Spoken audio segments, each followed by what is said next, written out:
Hello, this is Dr. Grande. Today's question is, can I analyze the Sherri Papini case? Just a reminder, I'm not diagnosing anybody in this video, only speculating about what could be happening in a situation like this.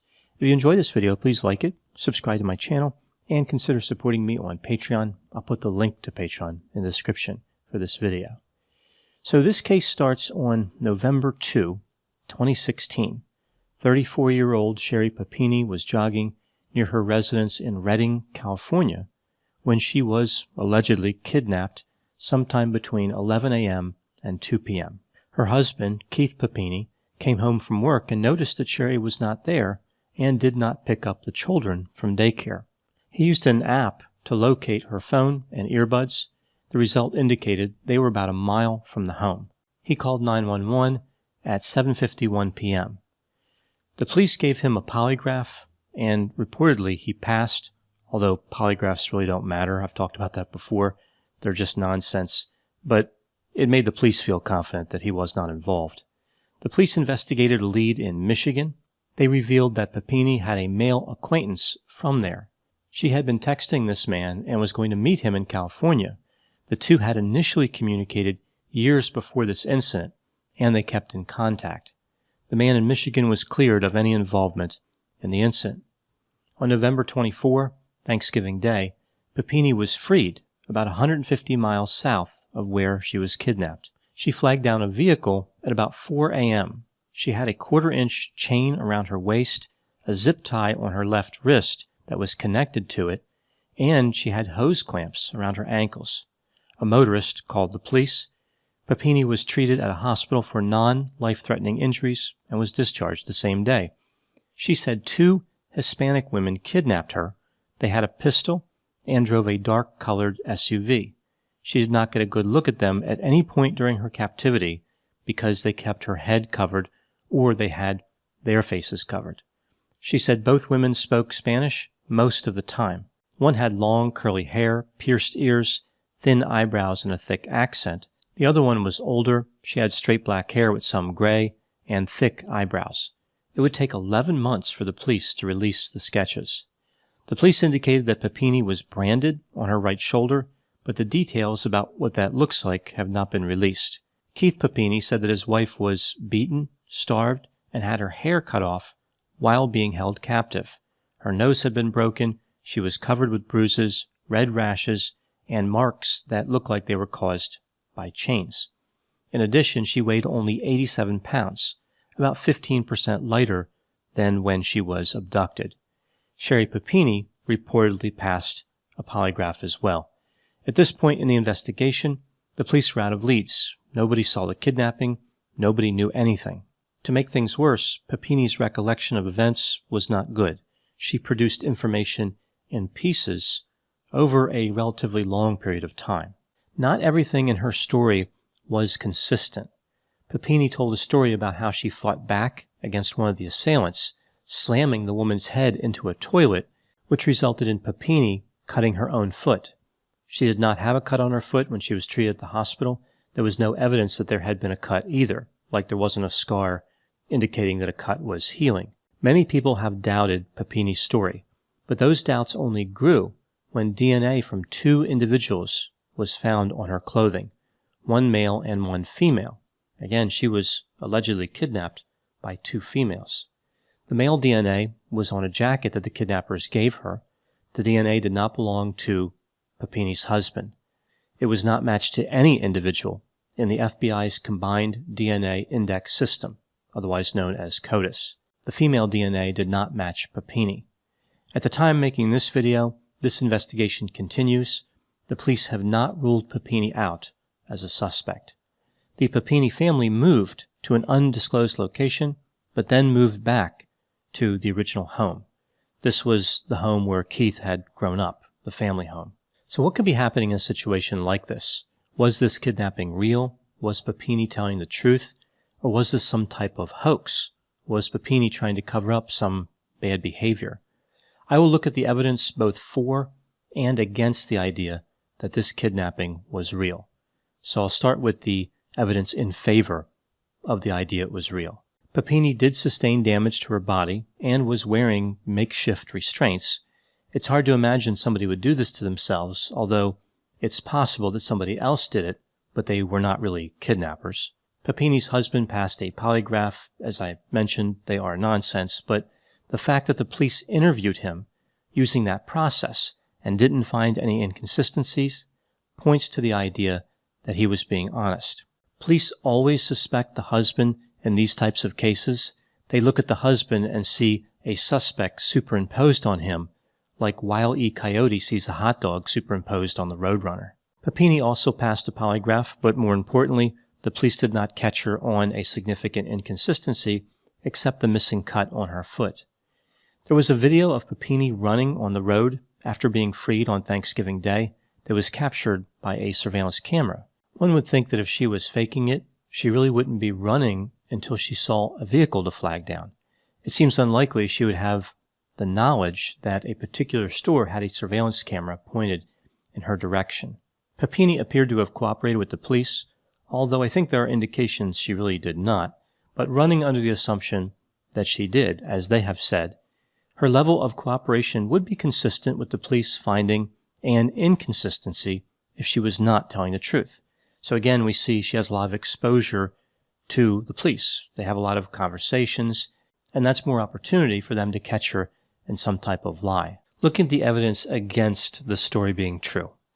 This kidnapping took place in a rural area. It seems unlikely that these kidnappers would be driving around in this area in the middle of the day looking for someone to kidnap. In addition, Papini was not a regular jogger. She was training for a 5K. So perhaps this was an excuse she put together to explain why she was running that day. When Papini's cell phone and earbuds were recovered, the earbuds were loosely coiled and put on top of the phone, not consistent with a struggle of any type. It's almost like when she was being kidnapped, she said, "Oh wait, you're kidnapping me? Let me just take these earbuds out and wrap them up and put this on the ground. Kidnapping me is one thing, but this iPhone and these earbuds were expensive." The Papini started a GoFundMe account and raised close to $50,000. It was reported that when Papini was younger, she ran away several times. This really just points to a possible tendency. An anonymous individual claiming to be a family member alleged that Papini had an addiction problem, including the use of substances like marijuana and benzodiazepines. They also said she had a mental health history, although no mental disorders were specified. Anonymous sources are really not that valuable or reliable, but I guess it is something to keep in mind. Papini had a history of contacts with law enforcement. Specifically, complaints were logged against her by various family members. In October of 2000, her sister filed a complaint saying that Papini kicked in the back door of the family home. A second call was made that same day by her parents, who described the incident as vandalism and indicated that Papini ran away. In September of 2003, when Papini was 21, her father reported that she made unauthorized withdrawals from his bank account. Papini would later return the money. In December of 2003, her mother accused Papini of harming herself and trying to blame the mother. We see a report quite some time after the incident where a man called the Shasta County Sheriff's Office and said that Papini was with him for the 22 days when she was supposed to be with the kidnappers.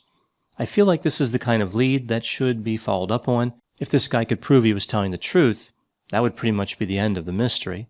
Several of Papini's neighbors are skeptical about her claims. A few flat out believe she is lying. I think this is important because usually neighbors would give each other the benefit of the doubt. I think it says something that they do not trust her. There's an intuition there that I would not be inclined to dismiss out of hand. In 2003, Papini allegedly made a social media post using her maiden name where she described an incident where she was jumped by a group of Latinos after getting into a fight with a Latina woman. Her ex-husband claims that it was not her who made the post, so she was married to someone else before Keith Papini. As far as her injuries and condition when she was freed from the kidnappers, it seems unusual that she could have sustained all that damage and been that far underweight and not have stayed in the hospital even one overnight.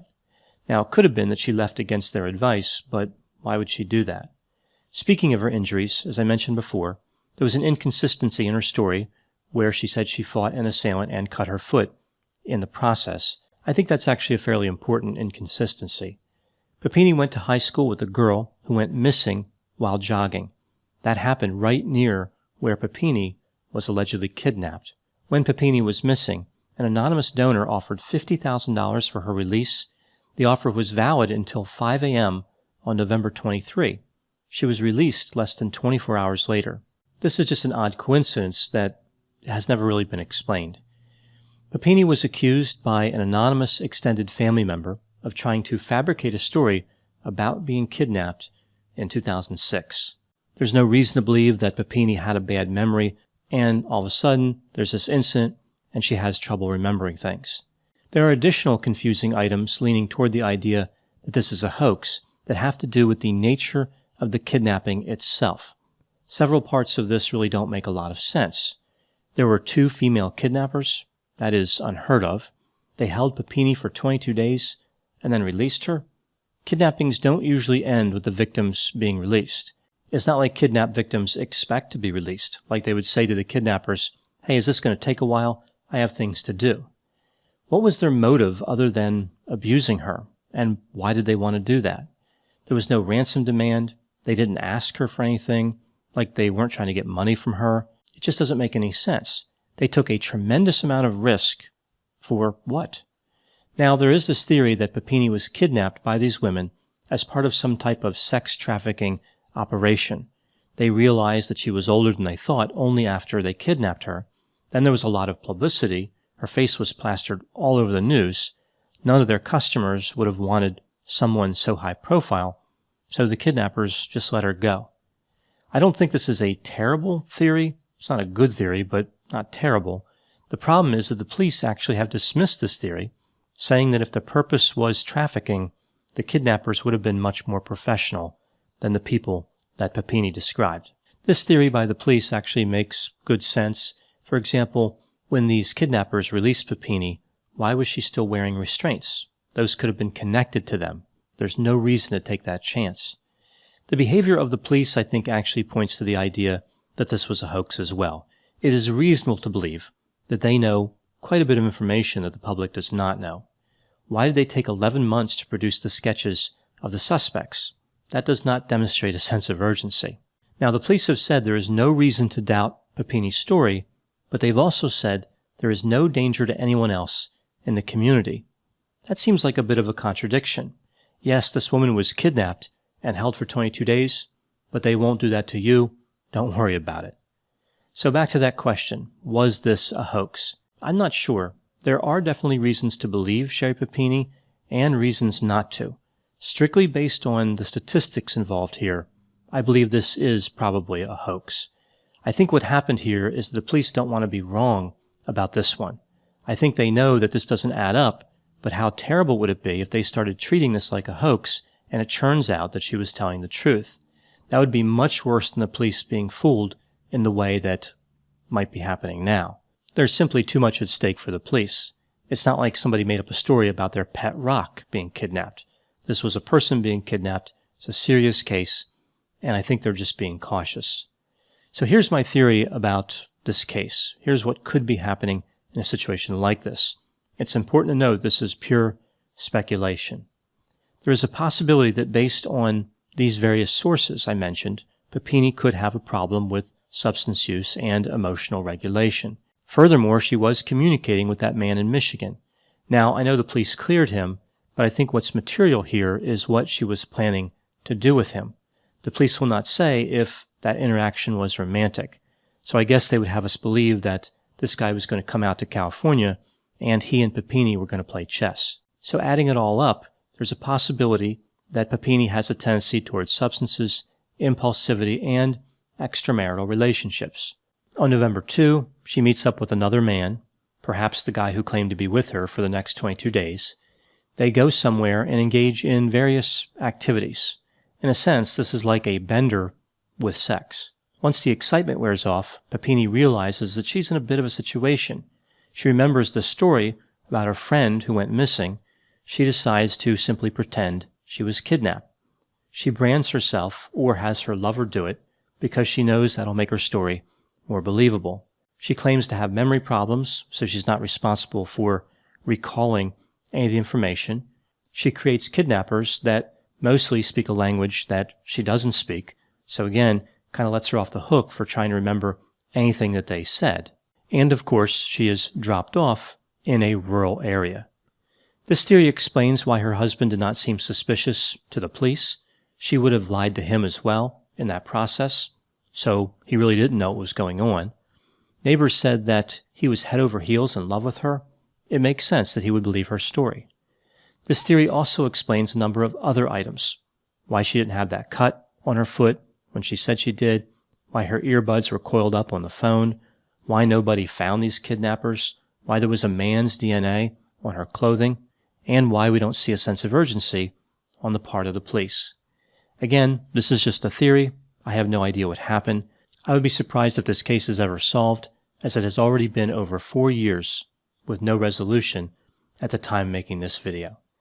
So, certainly an interesting case with kind of a frustrating status, but I think that looking at all the evidence, there is kind of an answer not too well hidden in that narrative. Those are my thoughts on the Sherri Papini case. Please put any opinions and thoughts in the comment section. They always generate an interesting dialogue. As always, I hope you found my analysis of this topic to be interesting. Thanks for watching.